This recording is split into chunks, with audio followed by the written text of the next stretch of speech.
and welcome to this episode of Crate Conversations. I'm very excited to be here today with Bryan Dickerson.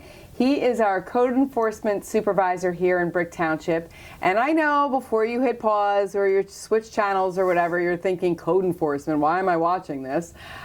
It's really actually super interesting, and I think it's helpful for all of the residents of Brick to really know what code enforcement does and if there's an issue, how you can contact them. So Bryan, super excited to have you here today. Thank you. And first, let's start off with how long have you been here in Brick Township, working for Brick Township? I just started my 28th year. Oh, excellent. Okay, so he knows what he's doing. So tell us a little bit about code enforcement, because honestly, as a regular resident, I don't even think I thought about code enforcement. But once I started on council and now as mayor, I have a little bit more of an understanding of it. But tell us about code enforcement and what its role is here in the township. Well, primarily mayor. Code enforcement has two primary functions. We are responsible for rental inspections of rental units to ensure their safety and habitability for the tenants who reside there. And we're also responsible for enforcing various provisions of the Township Code. And it's a wide range of responsibilities that we have under the Township Code, everything from the rental units, like I just mentioned, but it's also property maintenance, mobile food vendor licensing. Mm-hmm. The license is issued by the township clerk, but we actually enforce the provisions of that license. Okay. The short-term rental ordinance, we're responsible for the new light trespass ordinance. We actually share jurisdiction with that ordinance with the police department, the light ordinance. And engineering, we also cover a lot of engineering violations as well. Okay. So can you walk us through what a violation looks like? If somebody were to violate one of the ordinances, what does that look like? Well, first, they would get a written violation warning from us, with specifying what part of the Township Code that they have violated, what they need to do to correct that violation, and a time frame in which they need to get it done. Usually, in most cases, we're giving them 10 to 14 days, depending on what the violation is. Mm-hmm. In more complicated violations, we may give them a month to get it straightened out. For example, if it's a home that's got significant repairs needed to it, then we might give them more time. If that fails to do the job, then we can issue them a summons and we can take them into municipal court and present our case to the municipal judge and ask for fines to be issued against them, along with a court order to get the correction done. Mm-hmm. All right, so this sounds all very cut and dry. Yeah. Does it always go this smoothly? No. We're realists, right? Our primary goal in this whole situation is compliance. There's a problem. Try to get it corrected so that the property in question is in compliance with the Township Code. And if the property owner is willing to work with us on this, then we're willing to work with them. We understand that there are situations, extenuating circumstances, where a property owner may not be able financially or physically, due to age or infirmity, to correct the problem immediately. And as long as they're making a good faith effort to correct the problem, then we're willing to work with them on this. But if they're not willing to cooperate with us, well, then they're going to end up in municipal court. Mm-hmm. Oh, sounds appropriate. Yeah. So you mentioned the light ordinance. That's one of the newer ordinances that I know we have on the books. So how does that work? Well, that one all depends on the placement of the light emitting source. Mm-hmm. So we will go out there when we get a complaint on that to investigate it. Mm-hmm. We'll go out there during the daytime to see where this light source is pointing, what type of light source it is, and then we go back at night and look to see what effect it's having on the neighboring properties. And then we issue, if it warrants it, we'll issue a violation. Okay.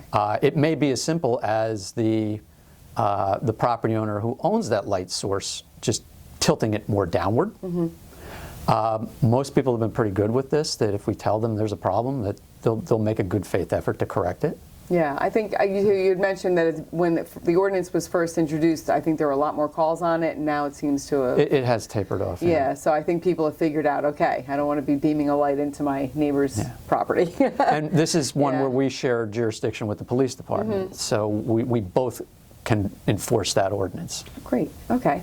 And I know that we've had some questions about Airbnbs because technically they're rental properties, but they're also owned by.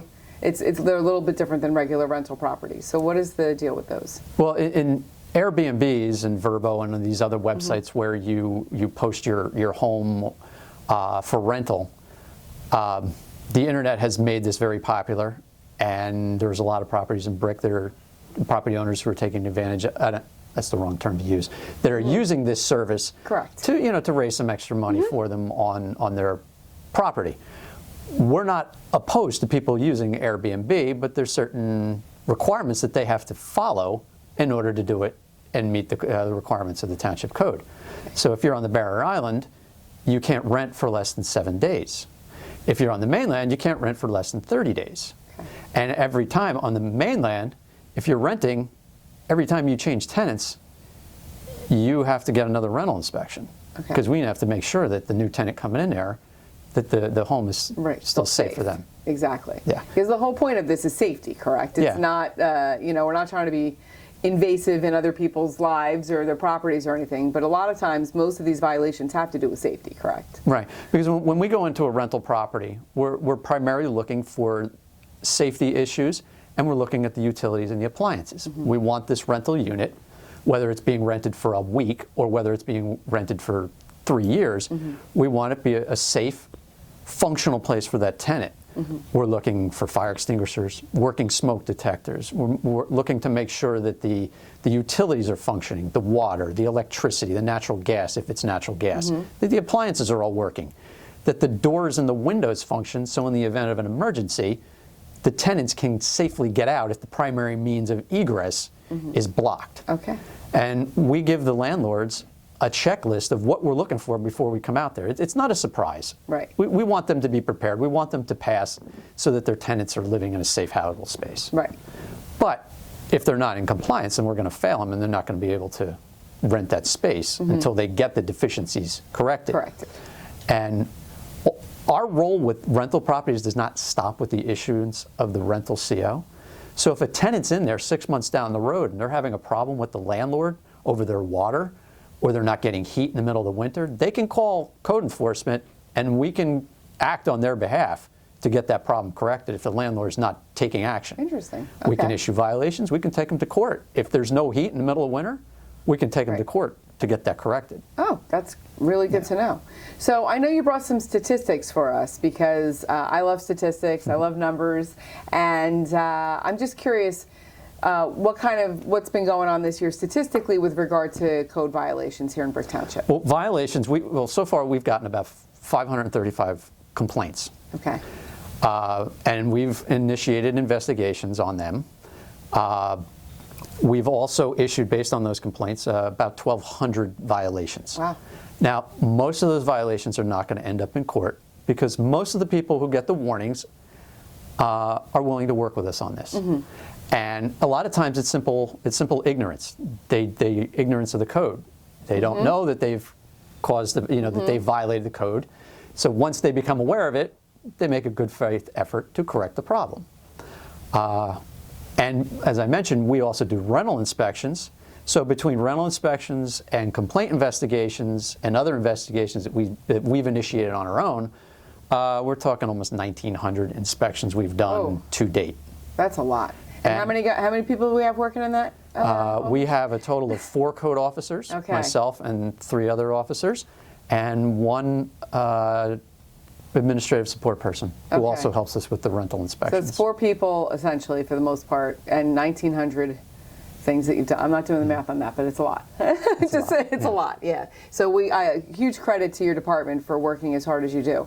One of the things that you brought up that I think is interesting is, and again, if you go on the website and you kind of mess around, if you go into code enforcement on the Brick Township website, there is a section where you can look up code, right? Yes. So you can look up, let's say you're curious if your neighbor is doing something wrong, okay? And I'm not that I want you to report your neighbor or anything, but you could type in, like, for instance, somebody had asked me once, where their garbage cans are supposed to be. There is actually a code for that, right? Yeah. So you can go into the section and put like garbage cans, and then it'll show all of the code that goes with garbage cans, how far away from the curb they have to be, how long they can sit at the curb, where they need to be once garbage has been collected, what time you can put them out, what time you need to bring them back in. It's all in there. So it was really interesting. I just started typing in stuff that I was curious about, and all the different codes come up. So I think it's a really good thing for for the public to know that you can look something up before actually, to find out if it's a violation to start with, really.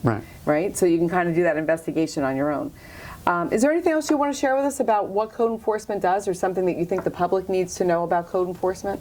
Well, there's a couple things. One, we are very aggressive on these roadside signs. It is something that the community doesn't like to see when they're driving around. So we pull them when we see them, and we issue violations, and we've taken people to court over putting these signs out. Oh, okay. So we're very aggressive on these roadside signs. They're not allowed to be stuck in the ground. They're not allowed to be stuck on poles, on the utility poles. Okay. The other thing is the do not knock ordinance. Okay. That's something that the public can really help us with, because it's a big town, and this is another one where we share jurisdiction with the police department. So door-to-door solicitations, they have to get a license issued by the township clerk. If they don't, and they're going and they're knocking on doors, you can call the police department, you can call code enforcement, get the information. If you can even get their business card, even better, and we will issue violations and we will issue summonses accordingly. And we will take them to the court over this. We've done it. Okay. So that's one way that the residents can really help us with that. That's great, yeah. And the no-knock ordinance, I know you just have to go to the clerk's office, and it's really quick to fill it out, and you can get that sticker for your door and or window, whatever. Yeah, excellent. And when the vendors that are doing the door-to-door solicitations, when they go to the municipal clerk to get their license to do that, they're also given a list of who not to knock on. Oh. So if you're on the do not knock list, when that vendor comes in and they get their license, your name's going to be on that list, and they're supposed to stay away from you. Okay. So in the most recent case that I had involving door-to-door solicitations, not only did they not have a license, they also knocked on a door that was on the do not knock list, and that resident, thank you, I'll keep your name private, but thank you, contacted us, and I was able to take them into court for violating both of those ordinances. Excellent. We got a guilty plea on both of them. Very good. Yeah, so you guys work really hard to make sure that, the rules of the town are followed, essentially, throughout town, and we appreciate that. That's great. Yeah, and at the end of the day, our goal is compliance. It's not to drag people into court. I agree. So if we can work with people to correct the problem, that's what we prefer to do. Yeah. So we're always saying that the residents are really the eyes and ears of our community.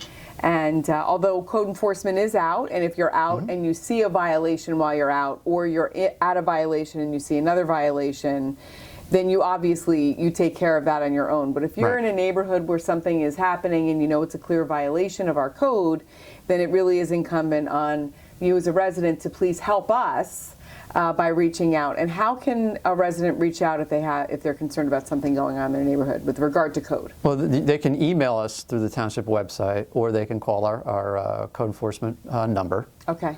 Either way, they can get a hold of us that way. Okay, fantastic. We'll have that information up on the screen for you. And I think this has been really great information. And like I said, before I became mayor, I didn't really think too much about code enforcement or anything like that. But now stepping into this position and being able to work with someone who has obviously a lot of information and knowledge on the subject, I appreciate you coming in and talking to us about it. So thank you so much. Yeah. And it's not like my code officers are going around Big Brother style, going up and down the streets looking for violations, and we're not peeking over. Right. We abide by the same constitutional protections that the police department follows as far as how we gather evidence and how we conduct our investigations. So, I mean, our goal is, again, compliance, and we ourselves comply with the Constitution, too. Fantastic. Thank you so much for coming in and talking with us today. It was fantastic. All right. Well, again, we'll have that info up on the screen, and we hope you have a great day, and we'll see you at the next conversation. So.